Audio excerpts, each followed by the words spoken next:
Happy to have you along on this Sunday morning. I'm Johnny Barrow. It's time for our Hawaii Media family of radio stations public access programming on our 5 Oahu radio stations, our 4 radio stations on Maui, and 5 radio stations on the island of Kauai. HawaiiStream.fm and Live 365, another way to find us here. Each and every Sunday morning, pretty much at 9 a.m. Some other stations might air it a little bit earlier, but nonetheless, you can always catch replays from time to time. Remember the historic income tax cuts the Hawaii legislature passed in 2024? Well, the largest in state history. Now, Governor Green, as you might know, is proposing what he calls a pause on part of those cuts to help balance the state budget. Supporters say it's a necessary step to deal with the financial uncertainty. Critics argue it's effectively a tax hike that would hit local families and small businesses at the worst possible time. So joining us to break it all down is once again Joe Kent from the Grassroots Institute of Hawaii. Joe, thanks for being here. Good morning to you. Good morning, Johnny. Thanks for having me. Absolutely. Joe, let's rewind just for a second. Last year, lawmakers passed what was billed as the biggest income tax cut in Hawaii history. And now we're talking about the possibility of hitting the brakes on it. So what changed? Well, that's right, Johnny. In 2024, the legislature miraculously passed the biggest income tax in state history. But now recently, Governor Josh Green proposed a bill that would pause that, so to speak. This is his language. He says that he will pause this. He, of course, needs the state legislature to do that. But when we look at the bill, it's not really pausing it. It's just stopping it altogether. That bill is HB 2306 and SB 3125 at the legislature. Joe Kent, Executive Vice President with Grassroots Institute of Hawaii. Joe, the governor says that this isn't really a tax hike. Of course, just a pause. Political speak, I guess. When you look at it practically, though, for families sitting at the kitchen table, is there really a difference? Well, yeah. To me, it looks like a tax hike. And to a lot of other people who are counting on those tax cuts in the future, I mean, how the tax cut worked originally is that it stepped the tax cut every year. So the first year you'd get a little tax cut. Then the next year it gets bigger and bigger every year. The first year it might save the average family around $1,000. Then the next year $2,000. Then the next year $3,000, and so on. So it's a tax cut that grows. But in future years, if they're going to stop the rolling in of that, then that constitutes more money than is expected to come from my pocket to the state pocket, and your pocket too. I really saw the impacts, positive impacts of the tax cuts. So obviously the question is, who's going to feel this the most? Are we talking primarily middle class families, small business owners, higher earners? Who's taking the biggest hit? Well, originally they billed this as, oh, don't worry, we're just stopping this for the wealthy. But the tax cut originally was designed to be for the middle class and lower classes. Some for the wealthy, but mostly right in the middle. And so if they stop it, then that's going to hit the middle and lower classes. So really, it's a tax hike for everyone except for the wealthy. And are we talking about $250,000 and up? What was that salary range again per family? Oh yeah, well, yeah. The average family might make between $100K to $200K. So in that bracket, that's where the real hits are going to be. Okay. And put this into real numbers for us now, but if the rest of those cuts don't go through, what does that actually mean in dollars for the average Hawaii household? Well, it means, the $1,000 that you needed to afford gas to take your child to piano lessons or tap dancing lessons or It might mean the extra piece of grocery, food item that you wanted to get but can't afford it. I mean, let's not forget we have so many people leaving the state right now, and the number one thing they're saying is because of the cost of living. Mm-hmm. This is actually the original reason that they passed the tax cut back in 2024, because they wanted to try to reverse that trend.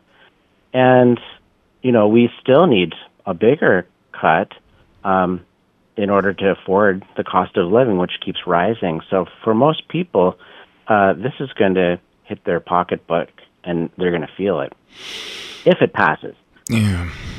Joe Kent, Executive Vice President with the Grassroots Institute of Hawaii, joining us today. I'm Johnny Merrill. I guess there's been some reporting that lawmakers are being pretty quiet about this. Why do you think no one seems eager to take a public position right now? Yes, that's right. Even the way that Governor Josh Green had originally unveiled this clunker of an idea. Of course, no politician likes to talk about a tax hike, but typically the governor releases his budget with a press conference. So all the lights and cameras, he brings it into the governor's office, and he talks all about how the budget is working. But this year, there was no press conference. It was just releasing the budget quietly, and it kind of flew under the radar for that reason, I think. Then at the legislature, politicians didn't really talk much about this and haven't been talking much about it. All we're hearing from anyone is from the state budget director, Seth Colby, and who outlined the whole, supposed reason for the tax hike. So, but yeah, legislators seem to be hiding. Mm-hmm. And the timing is interesting. We might not get maybe a final answer until just a few months before the August primary. Does that political calendar actually matter here? Oh, absolutely. I mean, a lot of people think that in Hawaii, politicians are locked into their elected office, but it's not so true, actually. Every politician knows that their office is up for grabs by anyone who has a better idea. And any politician from any party, by the way, who ran on this issue could probably get a lot of support. The governor argues that it's about bracing for federal funding cuts. That's what we see, and I believe the city budget that just came out is also putting that also into play for their new budget they just put out. How real are those concerns, according to you, Joe? Is that truly the driving issue behind the shortfall? Yeah, it's true that the feds are cutting back on monies they give to the state, but I don't think it's the whole picture. That probably accounts for a drop in the bucket compared to the increased spending that they want to create in future years, they being the state legislators and state budgeters. I mean, if you look at the projection of spending for future years, it's off the charts, and it exactly equals the tax hike that they're wanting to propose. So this is less about trying to make up for a shortfall in some federal funds, which might be, I don't know, a few $1 million, maybe tens of millions of dollars. But this is more about big spending increases at the state level, which are billions of dollars. And I'm sure you folks have some suggestions. You said there's some other ways to balance the budget without touching the tax cuts. Now, if you were sitting in the governor's chair, where would you start trimming, Joe? Well, the first thing I would do is look at the vacant positions. Oddly, we fund at the state budget employees that aren't even there. We fund the positions, of course, because they have to try to find people to sit in those positions. But year after year, those positions remain unfilled, yet are still budgeted. So that means that taxpayers are paying not only for the employees, the people who are employed by the state, but also for people who aren't employed by the state, just for the positions. So that's an easy one to cut because it would affect no one. Do you have a ballpark figure on that, Joe? Do you have a ballpark figure on that number, or? Yeah. That would be around $380 million. Okay. For all of them. That's a huge one. Wow. That's budgeted in, and these are unfilled positions, you're saying? Oh, yes. Okay. Now, if you wanted to cut all of the positions that had been vacant only for the last 4 years, then that would be $30 million. Mm-hmm.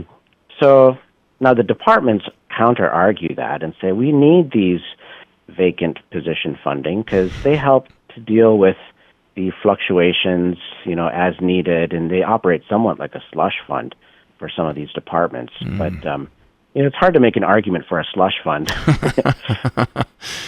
Okay.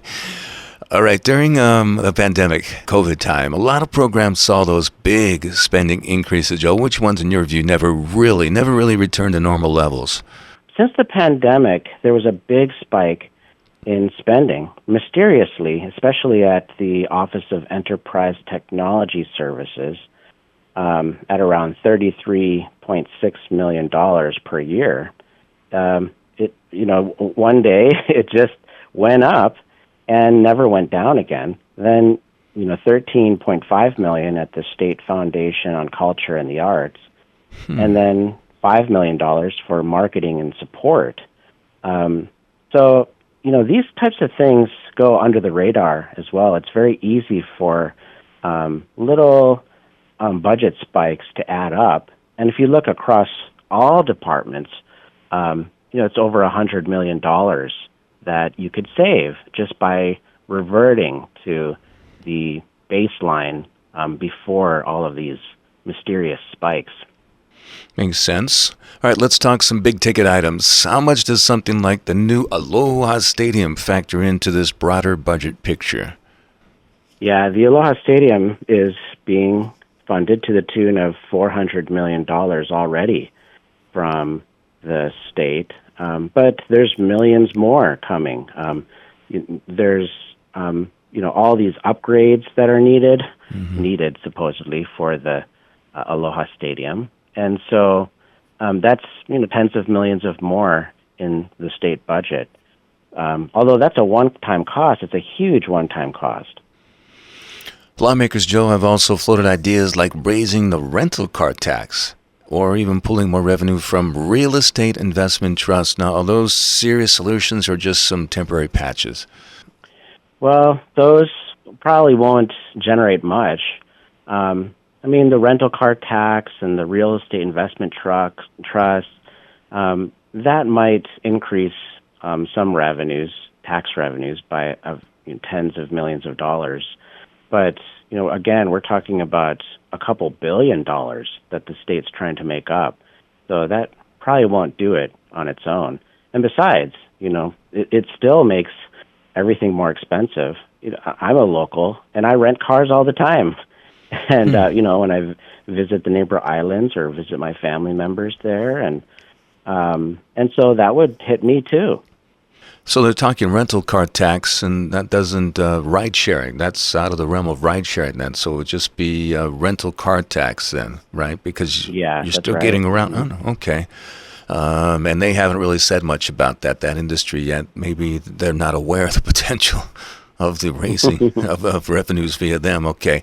Bottom line, reading the room at the Capitol right now, if that's possible, what do you think the odds are that these tax cuts survive? Well, I hope the tax cuts survive. And a lot depends on the outlook for the economy. The Council on Revenues is going to meet.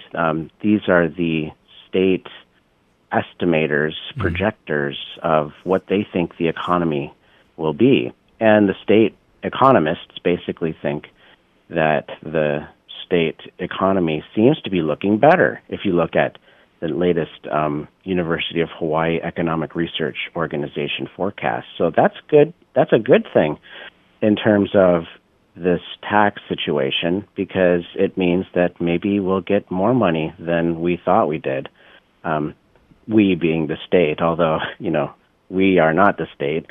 They are the state. But in any case, I hope that is a good thing in terms of this tax situation. And they're just basing that on what exactly? Remember, is this more tourist dollars coming in, or is revenues coming in from other sources? What are they basing this on? Yeah, mostly tourist dollars coming in. Tourists are still coming to Hawaii, and they seem to be coming more and more. But, any little glitch in the economy could shake things up, of course. Yeah, we're going through, at this particular moment, it looks like the tourism from Japan is expected to rise up a little bit also, so we'll see how this works out in the coming months as we roll through the year. All right. When will they be making final decisions on this in the legislature? Well, that'll be at the very end of April and early May. Okay. But then, of course, it has to go to the governor. Now, of course, the governor, at the last second, has all kinds of options available to him. As he typically does, he could veto spending. Mm-hmm. He could pull back with budget restrictions. So he's got a whole box of tools to deal with cutting. But he can't increase revenues without the legislature. And so that's why I think the legislature should just kill the tax and force the governor to cut. Play some political hardball. And if the governor did veto it, it would go back to the Senate and they can override it with an amount of votes. Is that correct here locally? Yeah, so it would be, if the state budget were line item vetoed by the governor, the legislature could take that up, but they typically don't. There's a lot of political capital that you spend in doing so, and especially during an election cycle. So they got to calculate their risks as far as re-election is concerned. Okay, Interesting situation. Chess match going to be going on apparently. Joe Kent from Grassroots Institute of Hawaii, the Executive Vice President. Can you let them know how they can find your work at Grassroots Institute? Yeah, if you would like to learn more about us, we're at the grassrootsinstitute.org. That's grassrootsinstitute.org. And if you click on our tax calculator, you can see how much the tax cuts would affect you. And you can see more information about that there, grassrootsinstitute.org. Appreciate the time once again and look forward to our next conversation. Thank you, Johnny.